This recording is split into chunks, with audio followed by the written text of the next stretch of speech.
শিক্ষাৰ্থীসকল তোমালোকক মই আজি দ্বিঘাত সমীকৰণৰ পাঠটি দশমমান শ্ৰেণীৰ অনুলিপি 4.2 আৰু 4.3 এটা অংক কৰি দিম। এইকেইটা গাণিতিক সমস্যা, এই অংককেইটা পৰীক্ষাত আহে। তোমালোকে ভালকৈ এইকেইটা চাবা আৰু ভিডিঅ'টো সম্পূৰ্ণ চাবা। তোমালোকে ভিডিঅ'টো লাইক কৰিবা, শ্বেয়াৰ কৰিবা আৰু চেনেলটো ছাবস্ক্ৰাইব কৰিবা। এতিয়া মই পাঠটোলৈ আহোঁ। ইয়াত দুটা অংক দি থোৱা আছে, তোমালোকে চোৱা। মই প্ৰথম 2 নম্বৰ অংকটো কৰিব যাওঁ। এই 2 নম্বৰ অংকটো কৰিব যাওঁতে প্ৰথম মই এটা কাম আনিছোঁ, প্ৰতিক্ৰম। এই প্ৰতিক্ৰমটো কুৱেশ্যন পেপাৰত কেতিয়াবা অনুন্নক বুলি কোৱা আহে। তোমালোকে চাবা, কেতিয়াবা কুৱেশ্যন পেপাৰত অনুন্নক বুলি দিয়ে অসমীয়াত, কেতিয়াবা প্ৰতিলোম বুলি কয় আৰু প্ৰতিক্ৰম, এই তিনিটা আহে। গতিকে তোমালোকে কুৱেশ্যন পেপাৰত অসুবিধা পাবা, কিন্তু ইংলিছততো তোমালোকে মনত ৰাখিবা ৰেচিপ্ৰকেল। সেইকাৰণে মই ইয়াতে তোমালোকৰ সেইকাৰণে মই ইয়াত উল্লেখ কৰি দিছোঁ যে প্ৰতিক্ৰমটোৱে অসুবিধা কৰে ষ্টুডেণ্টবিলাকক, যে প্ৰতিক্ৰমটো ৰেচিপ্ৰকেল বা ইনভাৰ্চ কয় ইংলিছত। অসমীয়াত অনুন্নকো লিখে, প্ৰতিলোমো লিখে, প্ৰতিক্ৰমো লিখে। গতিকে এইটো অসুবিধাৰ কাৰণে এইটো মই তোমালোকক প্ৰথমতে বুজাই দিছোঁ যে প্ৰতিক্ৰমটো কিমান অসুবিধা কৰে। এতিয়া বয়সৰ অংকত জানা তোমালোকে যে বয়সৰ অংকবিলাকত যে বৰ্তমান বয়সটো সদায় জানিলে, ধৰ বৰ্তমান বয়সটো তোমাৰ কিবা এটা দিয়া আছে, এই বৰ্তমান বয়স মই 1 ধৰিলোঁ। পিছত হ'লে সদায় কি হ'ব, এইটো যোগত হ'ব, আৰু আগত হ'লে কি হ'ব, মাইনাছত হ'ব। গতিকে ধৰ এক্সটো দিয়া আছে, 5 বছৰ পিছত হ'লে তাৰ বয়স কিমান হ'ব, ইয়াতে 5 যোগ কৰি দিবা ইয়াৰ লগত, আকৌ 5 বছৰ আগত হ'লে মাইনাছ কৰি দিবা। এই কথাটো মনত ৰাখিবা। এতিয়া আমাৰ এই অংকটো চোৱা, আজিৰ পৰা 3 বছৰ আগত আৰু 5 বছৰ পিছত ৰমানৰ বয়সৰ প্ৰতিক্ৰমবোৰ যোগফল ইমান আছিল। এই প্ৰতিক্ৰমটো বুজিব লাগিব যে এটা সংখ্যা যদি x হয়, ইয়াৰ প্ৰতিক্ৰম কি হ'ব, 1/x হ'ব। কাৰণ এইটা পূৰণ কৰিলে আমি 1 পাব লাগিব। ধৰা ছাপ'জ 2 এটা সংখ্যা, ইয়াৰ প্ৰতিক্ৰম হ'ল, প্ৰতিক্ৰম কি হ'ব, 1/2 হাফ হ'ব। কিয়, এইটা পূৰণ কৰিলে আকৌ 1 পাব লাগিব। এইটো ইয়াৰ প্ৰতিক্ৰম আকৌ এইটো উল্টা উল্টা, ইয়াৰ প্ৰতিক্ৰম এইটো হ'ব। গতিকে এই প্ৰতিক্ৰমৰ মিনিংটো তোমালোকে ভালকৈ বুজি ল'বা। এইটো ক্লাছ 8তো আছে। এতিয়া মই ৰমানৰ প্ৰতিক্ৰমবোৰৰ যোগফল 1/3 হয়। তেওঁৰ বৰ্তমান বয়স উলিয়াব লাগিব। গতিকে আমি ৰমানৰ বয়সটো উলিয়াব লাগিব বৰ্তমান। গতিকে ধৰা হ'ল সলিউশ্যন, মই 2টো কৰি দিছোঁ। ধৰা হ'ল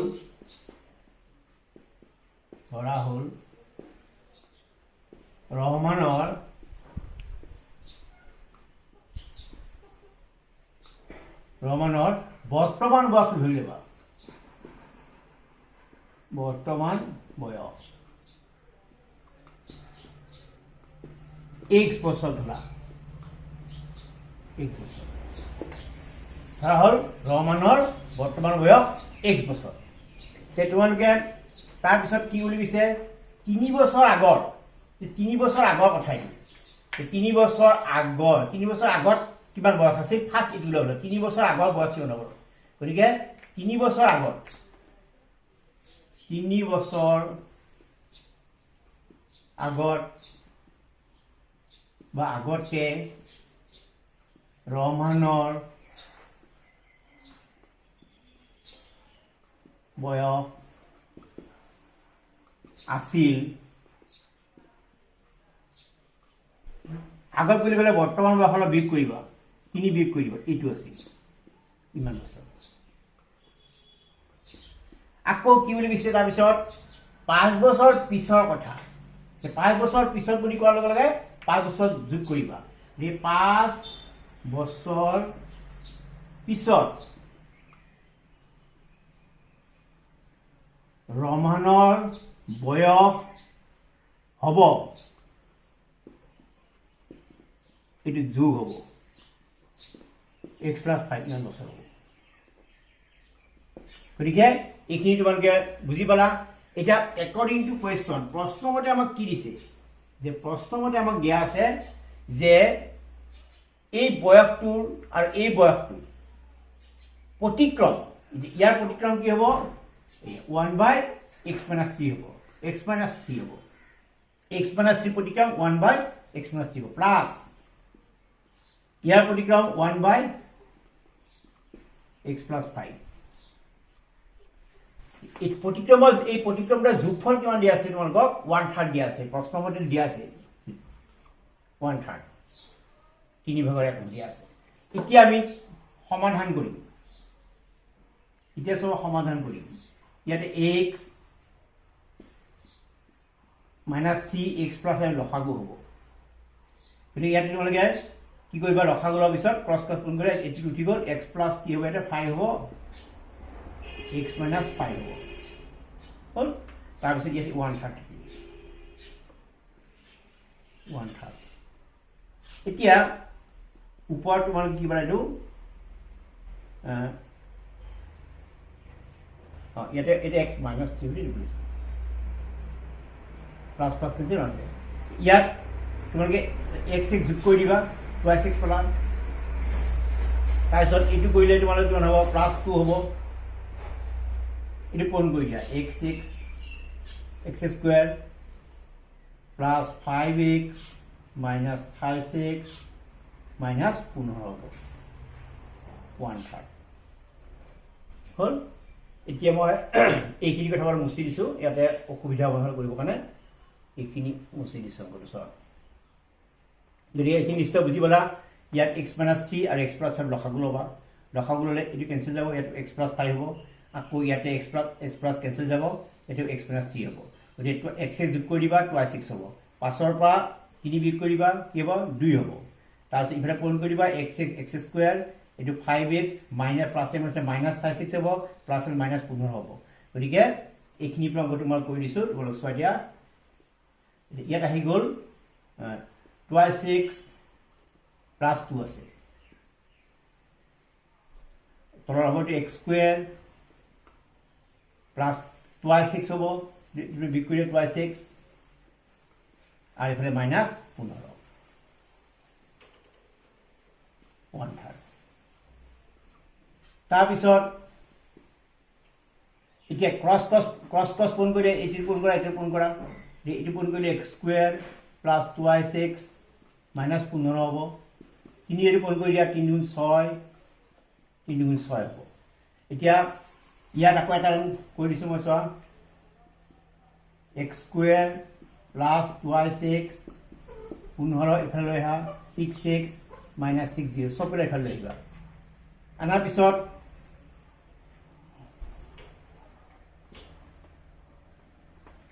x square এটোৰ পৰা তোমালোকে এটো বিয়োগ কৰিব পাৰিবা গতিকে কি হ'ব মাইনাস হ'ব 4x এটা যোগ কৰি দিয়া মাইনাস কি হ'ব 21 হ'ব ইকুয়াল 0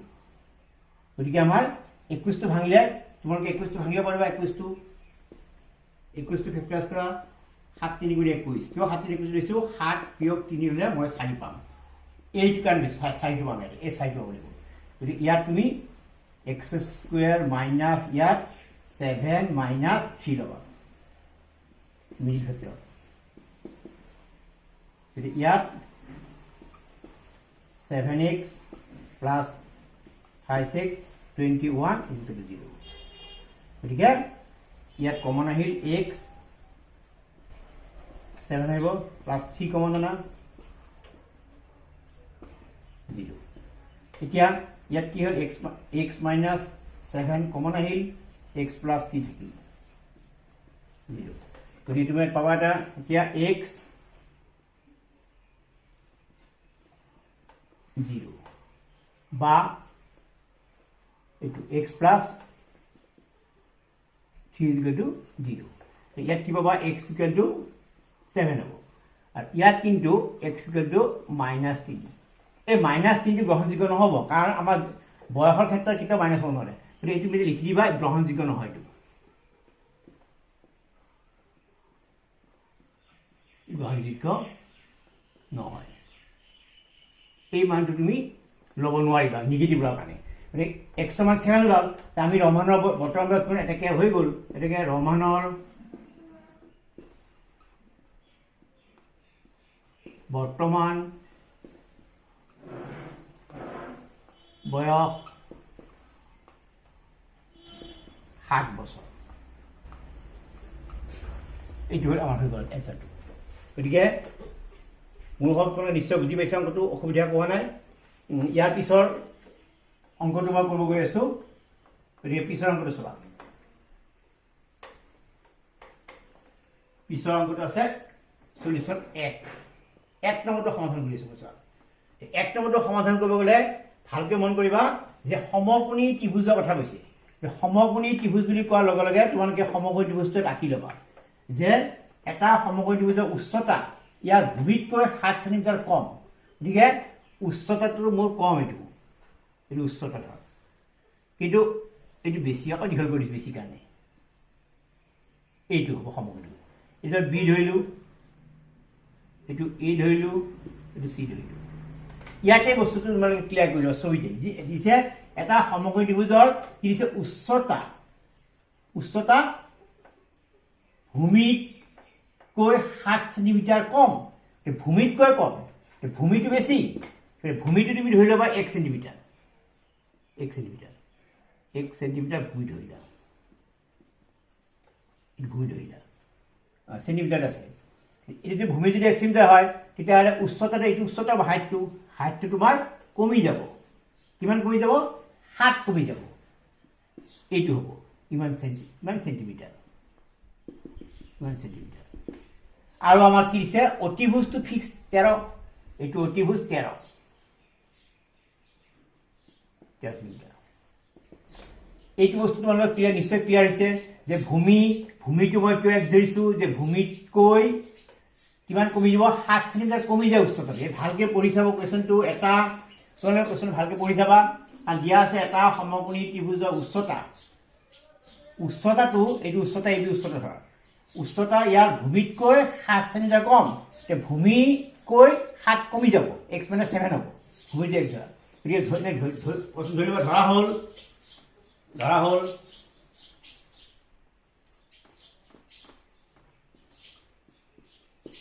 ধৰা হ'ল সমকোণী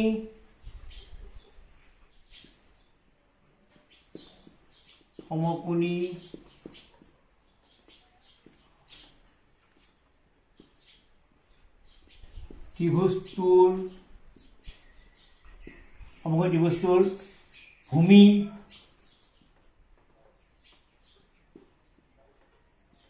ভূমিৰ মাপ বা ভূমিৰ মাপ ধৰি লওক কিমান হ'ব লাগিব আমি x ধৰি আছোঁ 1 সেণ্টিমিটাৰ ভূমি যদি x হয় ইয়াতে সমকোণী ত্ৰিভুজটোৰ উন্নতি বুলি কয় উন্নতিৰ মাপ কিমান হ'ব মাপ কয় বা জোখ কয় মাপ কিমান হ'ব উন্নতিৰ মাপ আমাৰ ইয়াতকৈ 7 কমি যাব এইটো হ'ব সেণ্টিমিটাৰ এতিয়া আমি এইটো ধৰাৰ পিছত এতিয়া আমাৰ আহিব যে আমাক কি দিয়া আছে অতিভুজটো দিয়াই আছে অতিভুজ কিমান দিয়া আছে এয়া সমকোণী ত্ৰিভুজটোৰ অতিভুজ দিয়া আছে অতিভুজ কিমান দিয়া আছে 13 সেণ্টিমিটাৰ এইটো দিয়া আছে বিশেষকৈ তোমালোকে সুবিধাৰ কাৰণে লিখি ল'ব পাৰা দিয়া আছে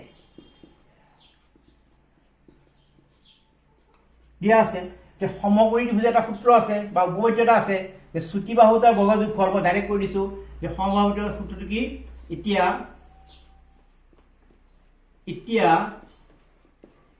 সমকোণী ত্ৰিভুজৰ পাইথাগোৰাছৰ সূত্ৰ আছে পাইথাগোৰাছৰ সূত্ৰৰ পৰা পাবা পাইথাগোৰাছৰ উপপাদ্যৰ পৰা পাবা তোমালোকে পাইথাগোৰাছৰ উপপাদ্যৰ পৰা কি পাবা চুটি বাহু হ'ল AB আৰু এটা চুটি বাহু হ'ল BC চুটি বাহুটা দীঘল অতিভুজৰ দীঘল বাহু হ'ল অতিভুজৰ বৰ্গ গতিকে এইটো সূত্ৰ তোমালোকে পাইছা ইয়াত তোমালোকে মানটো বহাই দিয়া AB মানে কেনেকুৱা হ'ব x - 7 BC মানে x আৰু এইটো মানে 13 AC মানে 13 চোৱা এতিয়া এইটো সূত্ৰ কৰি গ'ল x² - 2AB b² আৰু x² টো আগৰ পৰা আছে ইফালে 169 ইয়াত কি কৰা যে x² 14x হ'ব ইয়াত 49 প্লাছ x² 169 এতিয়া তোমালোকে দুটা x আছে ইয়াতে x স্কয়াৰ আছে যোগ কৰি দিয়া 2x স্কয়াৰ হ'ব তাৰ পিছত 14x টো তুমি ইয়াতে ৰাখা প্লাস 49 মাইনাস ইটো লৈ আহা প্লাস আছে মাইনাস হ'ব 16 ইকুৱেল টু 0 গতিকে এইখিনিৰ পৰা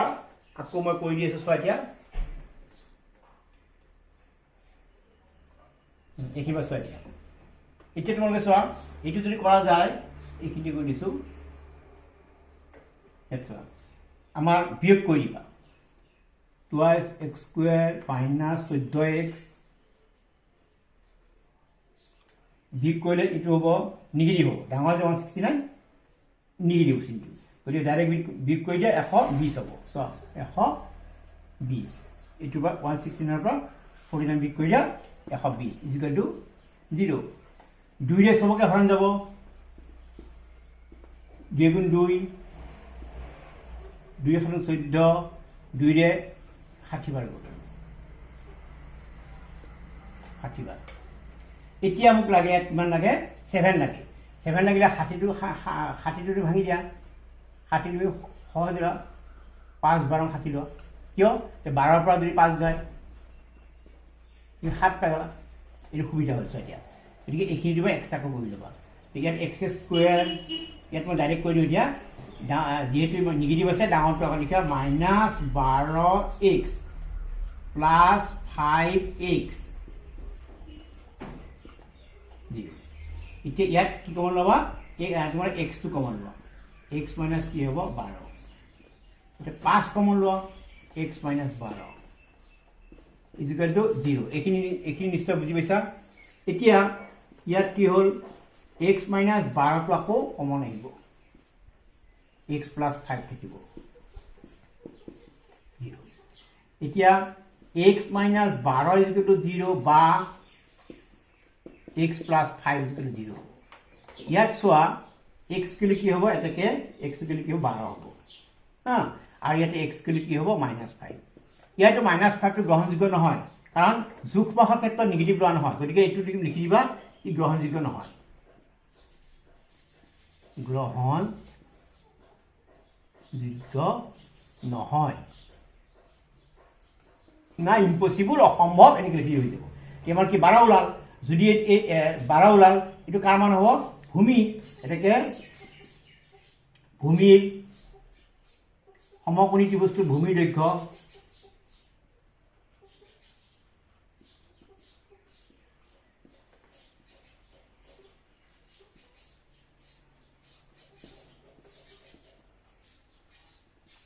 ভূমিৰ মাপ ভূমিৰ দৈৰ্ঘ্য লিখিব পাৰা দৈৰ্ঘ্য লিখিলেও হ'ব মই মাপ লিখিছো মাপ লিখি দিওঁ ভূমিৰ মাপ কিমান হ'ব এইটো 12 হ'ব 12 সেন্টিমিটার 12 সেন্টিমিটার লিখি দিবা 12 সেন্টিমিটার ভূমি যদি হয় সমকোণী ত্ৰিভুজটোৰ তেতিয়া উন্নতি কি হ'ব উন্নতি বিয়োগ কৰি দিয়া উন্নতি হ'ব তোমাৰ x আমাৰ আছিল x মানে তোমাৰ 12 12 পৰা তুমি কি বিয়োগ কৰিব এতিয়া আমি ধৰিছিলো 7 x মানে 7 গতিকে 7 বিয়োগ কৰি দিবা গতিকে কি হ'ল 5 সেন্টিমিটাৰ গতিকে ছাত্ৰসকল অংকটা সম্পূৰ্ণ হ'ল তোমালোকে ভালকৈ চাবা আৰু ইয়াৰ পিছত অনুশীলনীত মই এক্সট্ৰা কিছুমান দ্বিঘাত সমীকৰণ অংক কৰি দিম আজিলৈ পাঠটি ইমানতে সমাপ্ত কৰিম